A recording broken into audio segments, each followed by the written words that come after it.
Bom, esse aqui é um esquema que eu fiz do estudo da filosofia do Eric Feiglin para esclarecer um pouco melhor qualquer pessoa que se interesse em estudar ele aprofundadamente, entender como é dividido, né, o estudo, organizado em 3 fases. Fases estas que, se vocês perceberem bem, elas estão meio que invertidas, né? Logo mais vocês vão entender por quê. Bom, antes de tudo a gente tem que entender qual foi o objetivo principal de toda a filosofia do Eric Feiglin.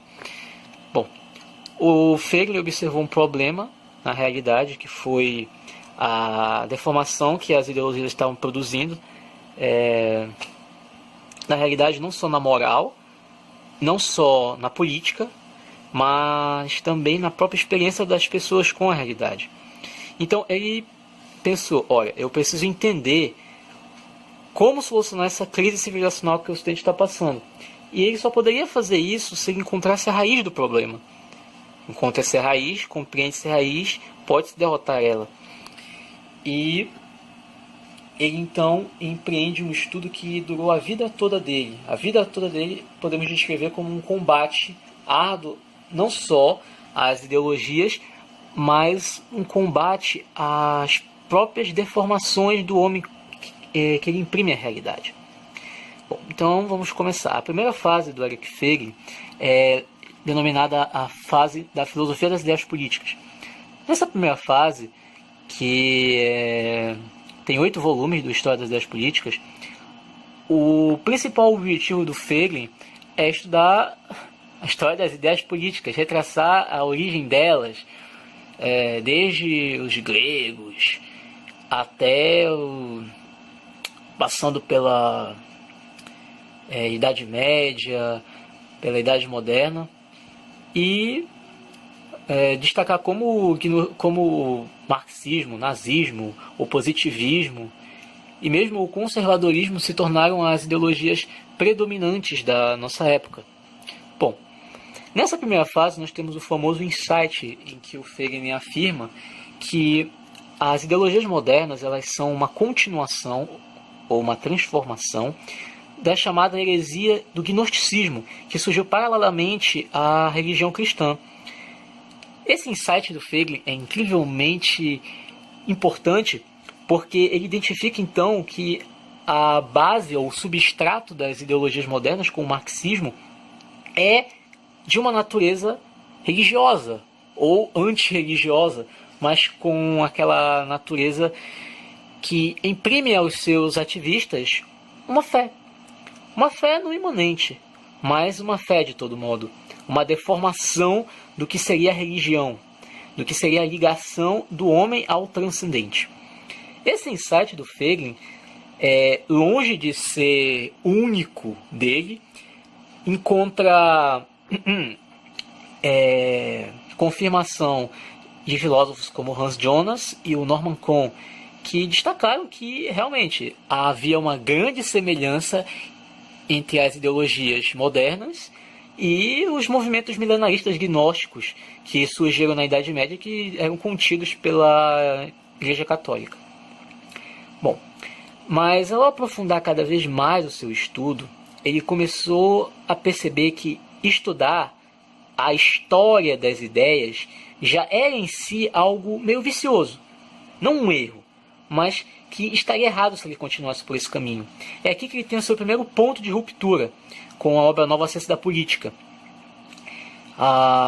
E ele passa então a estudar não as ideias, mas as experiências que permitiam que essas ideias fossem originadas. Que entra na segunda fase, é a chamada filosofia da história, marcada pelos 3 primeiros volumes da sua obra Ordem e História, em que o objetivo principal do Feiglin é estudar as experiências engendradoras de ordem e desordem. E aqui, digamos, é quando a filosofia dele começa a ficar um pouco mais abstrata, segundo alguns autores, porque ele já não vai se preocupar tanto em estudar a estrutura das ideias, mas estudar a experiência que santos, profetas e místicos tiveram ao longo da história e como a própria história surgiu ao longo dessa busca que é a ordem do ser humano na realidade, a relação do homem com o absoluto. É aqui também que ele tem o seu famoso insight, que é que a ideologia em si é uma rebelião contra Deus. Por quê? Porque a ideologia ela se nega a participar do homem, o absoluto, e ela, em suma, é uma deformação das experiências de ordem. Aqui nós podemos então identificar que os insights anteriores do Feiglin eles não são propriamente cancelados, mas eles são aprofundados num novo campo, que é o campo da experiência do homem com a realidade que o cerca. E também nessa segunda fase da filosofia da história, é onde ele vai destacar alguns conceitos, como o conceito de compactação e diferenciação, que seriam a transição do mito para a filosofia. Longe de muitos autores modernos que diziam que o mito era uma história contada pelos antigos com teor moral, o Frege identifica no mito uma verdade compactada que expressava uma experiência de ordem do homem com o cosmos, né, sociedades cosmológicas principalmente. E ele destaca que a transição do mito para a filosofia nada mais foi do que uma diferenciação dessas verdades contidas no mito que, digamos assim, desabrocharam na filosofia. Elas puderam se tornar mais claras. Novos insights foram acrescentados com a filosofia, mas que não cancelavam os mitos. É aqui também, na filosofia, nessa segunda fase, que o Feiglin destaca os dois tipos ou formas de revelação do absoluto ao homem. Há uma revelação noética, que é a experiência dos filósofos, como Platão e Aristóteles, por meio da razão, do nous, e a outra forma é a forma que os profetas como Isaías, Moisés, Abraão tiveram, que é a experiência de Deus ao homem, ao pneuma, revelação pneumática, Deus descendo ao espírito do homem e o tocando. E essa segunda fase, eu gostaria de dizer que é uma das fases até mais extensas dele, né? Ele ficou um grande período nessa segunda fase. Porém, à medida que ele começa a se aprofundar no estudo das experiências, ele então entra, olha, se na fase anterior essas ideias são originadas a partir de experiências engendradoras no homem, essas experiências se dão em algum lugar ou em algo. E é aqui que ocorre a transição da segunda fase da filosofia do Feiglin para a terceira fase, que é a filosofia da consciência. Essas experiências elas se dão em algum campo esse que o Platão denominou de entremeio, que o Feiglin ele determina como um complexo formado pela consciência, realidade e os símbolos. Ora, por que um complexo? Porque a consciência, que é esse fluxo de participação do homem na realidade, ela não existe isolada.